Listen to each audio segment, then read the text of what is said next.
Welcome to Thriver TV, the place to break free with true solutions to heal for real from narcissistic abuse and painful relationship patterns. And more than just information to survive, you are granted the tools to thrive.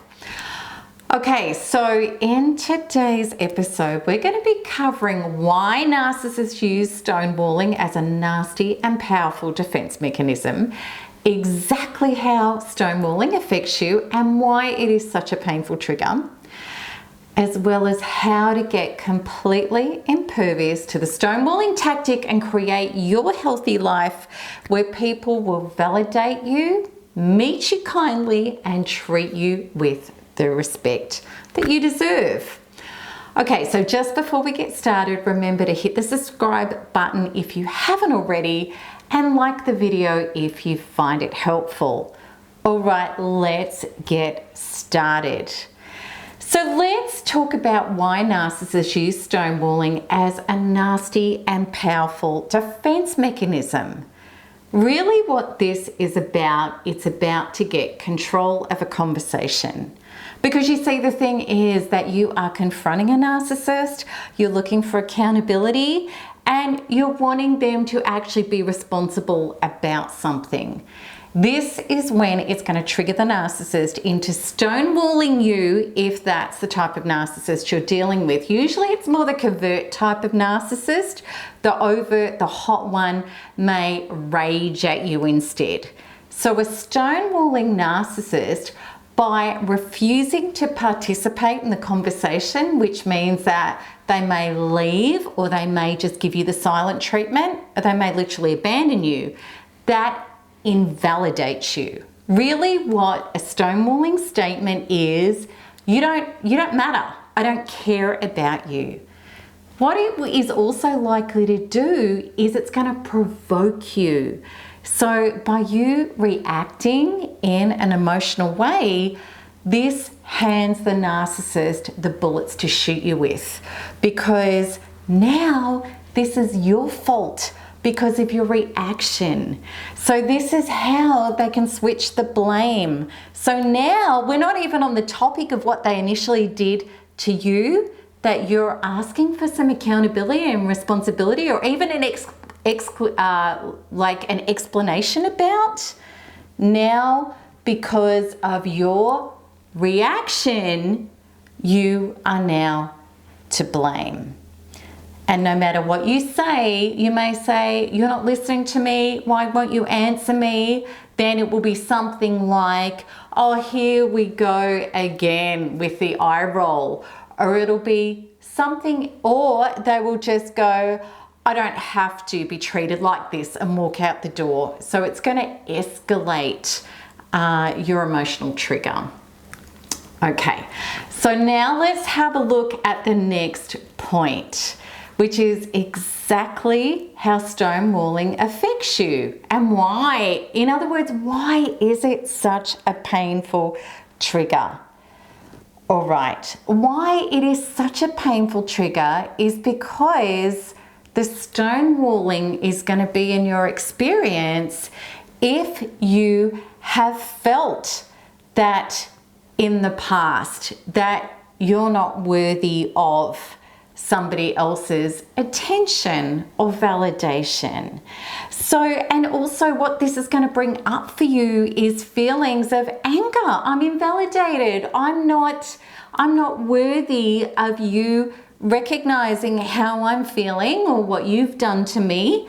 And these are feelings of victimization, absolutely. And if you've been in a family where you felt like you weren't seen, that you're invisible, this is exactly the type of tactic that the narcissist will use against you.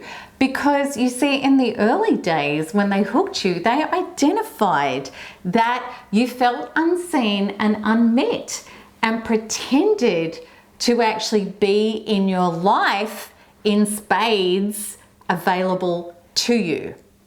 Okay, so when you get angry and this panic comes up for you, that's when the narcissist is going to pull away from you even more. Now, here's the danger here, because the more that you're feeling the trauma, the more that this person is going to traumatize you. So you can hand over your power and your rights. You could end up saying, I'm sorry, I shouldn't have acted like this, to try to get the narcissist to reconnect to you. So it's really about all of these feelings of abandonment and not feeling good enough, feeling invisible, and feeling like this person doesn't love you. That's what all of this pain is really about. Okay, so let's have a look at how to get completely impervious to the stonewalling tactic and create your healthy life where people will validate you, meet you kindly, and treat you with respect. How do we do that? Well, first of all, you have to be able to stop the trigger going off. You have to be able to turn inward and heal. And one of the advantages of a stonewalling narcissist that will use the silent treatment or leave the experience means that you're going to get time and space to be able to do no or modified contact. You need to get very, very clear, and I talked about it recently in healthy versus unhealthy relationships, that when somebody will not be present with you and care about your feelings, when you have concerns about the relationship, this person is not somebody that you can have a healthy relationship with. So that's exactly what a stonewaller is.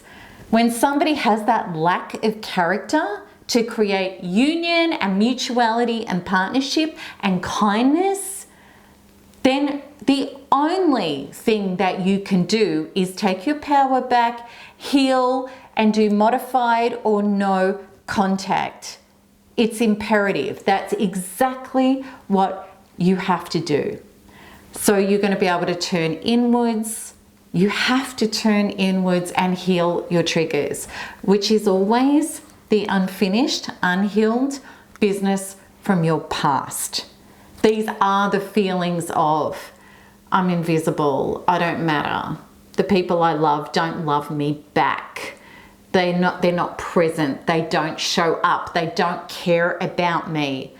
Because when we go quantum, we realize that trying to change somebody else who is triggering your painful programs into the activation of your panic or trying to force that person to do something, all of that is wrong town. It's handing your power away. This person is not going to heal your feelings for you. They're going to bring you more of the evidence of your unhealed feelings.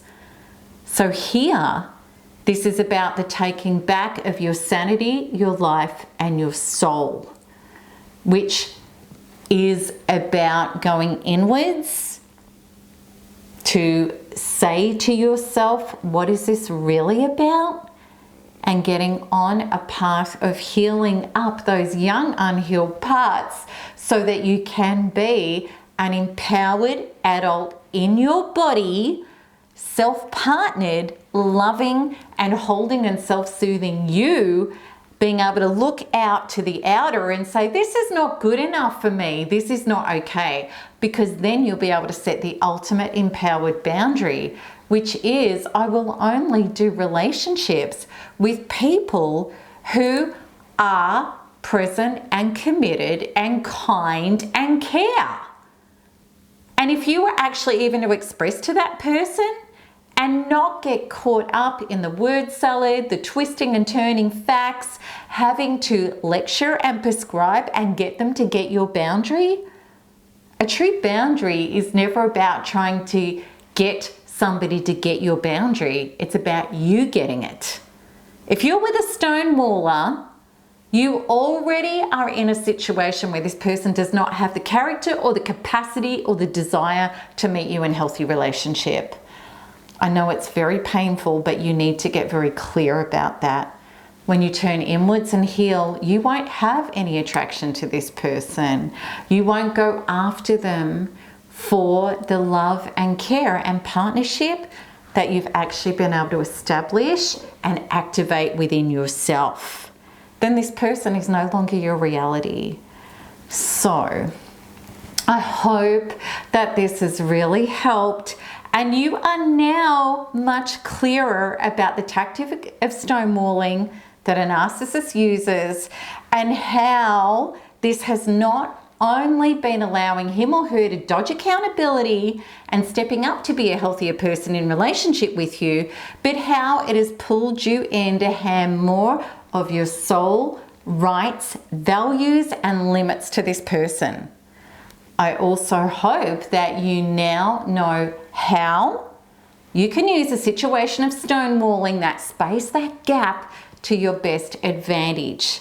Because that will blindside the narcissist and it will allow you to take your power back.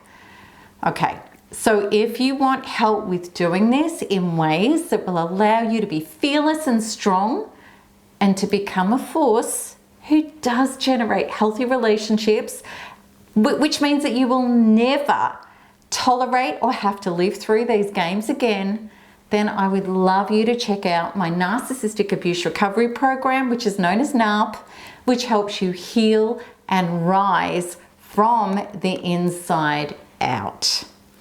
And you can check that out by clicking the link that appears at the top right of this video. So I really hope that this has helped. And until next one, keep smiling, keep healing, and keep thriving because there is nothing else to do. Lots of love. Bye-bye.